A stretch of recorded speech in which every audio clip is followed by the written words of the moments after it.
Welcome to Storytime. In this segment, every week we'll be reading a little bit more of a story from the community.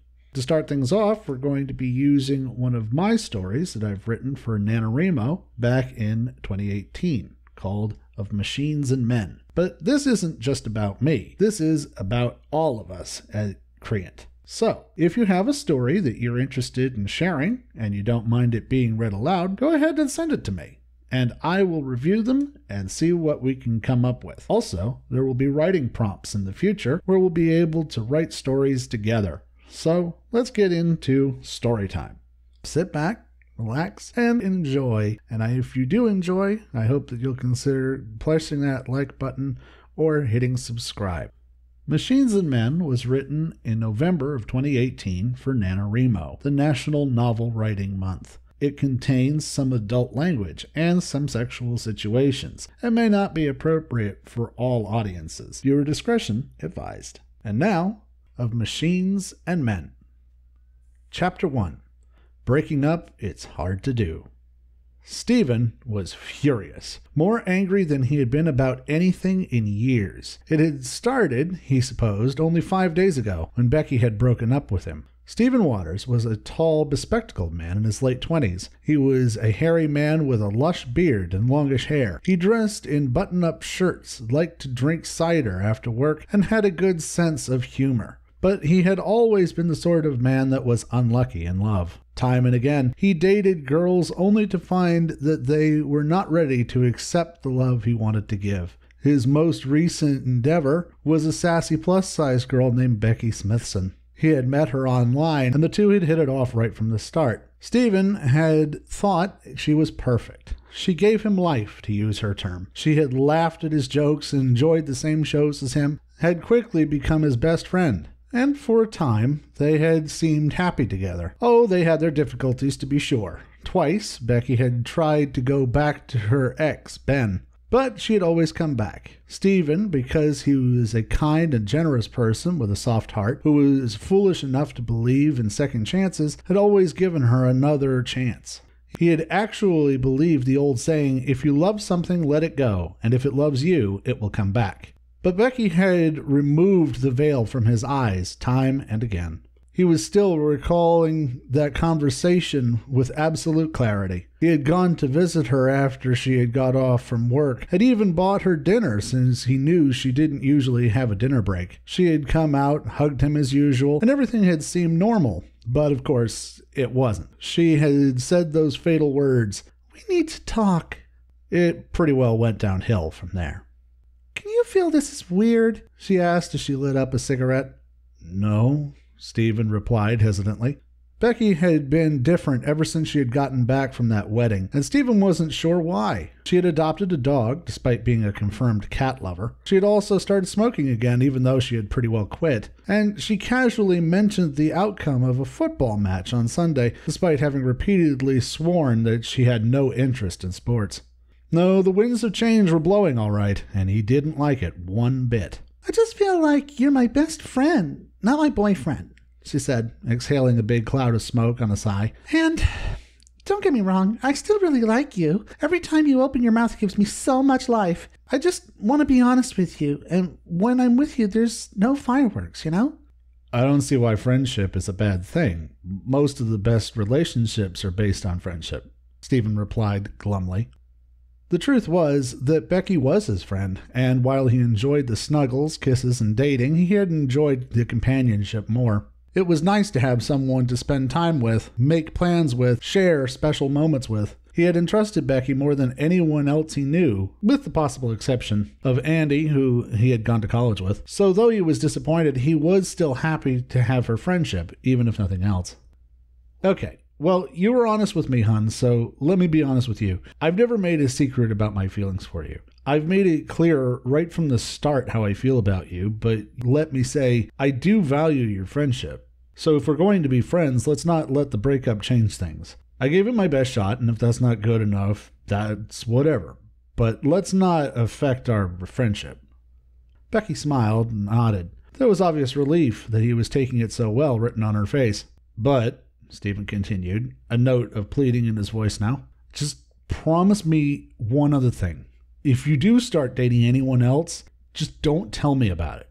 I don't want to meet him, I don't want to hang out with him, and I especially don't want to be around you two if you're going to start being all snuggly. Deal? Becky slid Stephen an "Are you kidding me right now?" look, complete with raised eyebrow, but Stephen stuck to his guns. He had too often in the past had to watch the object of his affection in the arms of another man, and he'd be damned if he was going to let it happen again.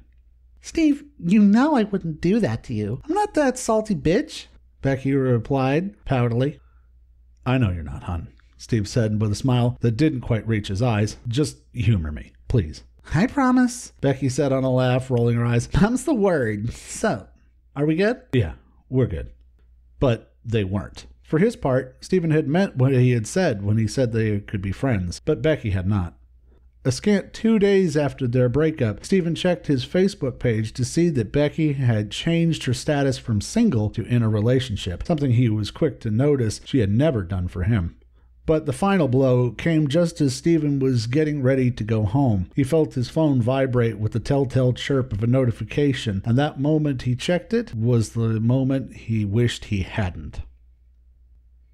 Becky had changed her profile picture. Where previously it had shown only her, looking tired yet adorable after a particularly wild party, it now showed her and some unknown with a mustache. The two were close to the camera, clearly a selfie. They were both lying on their stomachs in Becky's queen-size bed, and they were both clearly and obviously in a state of undress. Becky, from what he could tell in the picture, was wearing the purple bra he loved so much, and the mustache wasn't wearing a top of any kind. The closeness of the shot and the angle at which it was taken didn't reveal what, if anything, she had on below the waist, but it didn't make a difference to Stephen. The effect was immediate and lasting. When Stephen saw the picture, saw Becky's smiling face taunting him from his own phone, it drove him mad. Mad in the traditional sense. So angry and worked up that it actually blurred his vision. Every time the image entered his mind, which was every couple of minutes, he would flare up again. There was an old adage, beware the wrath of a gentle man. Stephen proved the truth of this as he raged all the way home. Twice he nearly ran pedestrians off the road as he drove, and they scarcely noticed the yelp of one of the neighbor's dogs as it scurried from his path.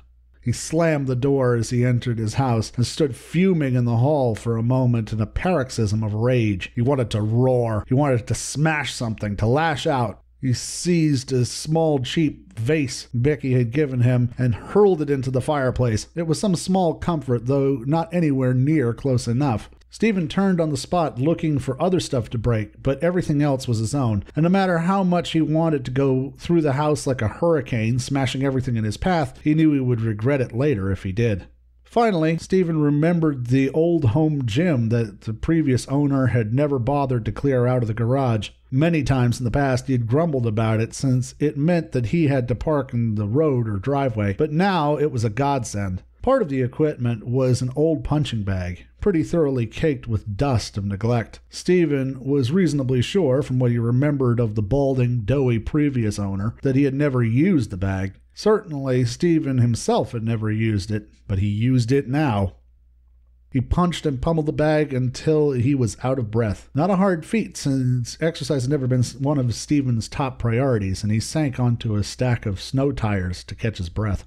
Looking for some human comfort, Stephen drew his phone out of his pocket. He realized in a sort of detached way that his knuckles were bleeding. That was probably why boxers wore gloves, he reflected as he sucked the blood from the back of his hand. In truth, he didn't really mind the pain, now surging through his bruised fingers. It sort of matched the boiling sea of emotions within him. How could she do this to him? Did she perhaps not realize how painful that image would be? And just who the hell was this mustachioed mystery man anyway? Stephen knew, or thought he knew, all of Becky's friends and co-workers, and this mustache-having, no-shirt-wearing, weasel-faced loser was certainly not amongst them. Furiously, Stephen looked at Becky's status again, now in a relationship with Jeffrey Tucker. Jeffrey.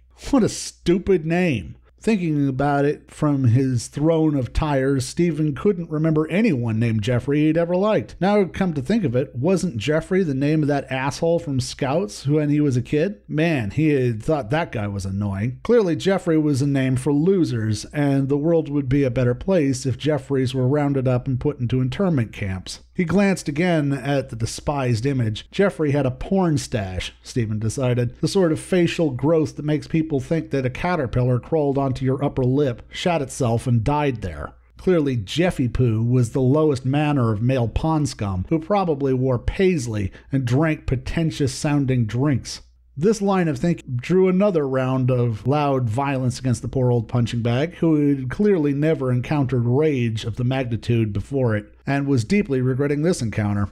No matter how he looked at it, there were only two explanations which occurred to Stephen's troubled mind. Either Becky had been seeing this diseased pile of cat barf behind his back, in which case, damn her for a whore and a liar, or she had met Jeffrey in the time since the breakup, in which case she was equally at fault for accepting this weasel-faced popinjay, he liked the sound of that phrase and made a note to pull it out again and use it later, in 2 scant days, when in 6 months of dating him, she had never changed her status for him. Hadn't he done everything for her? Been there when she needed a friend? Been a shoulder to cry on, the ear always ready to listen? Did all that mean nothing? All that time he had put in, all that effort, and for what? Even now, there was a tiny voice at the back of his mind that said, maybe she's just not that into you. And anyway, it's not like you have any claim on her. She's a free agent. Wouldn't it be better to forgive and forget?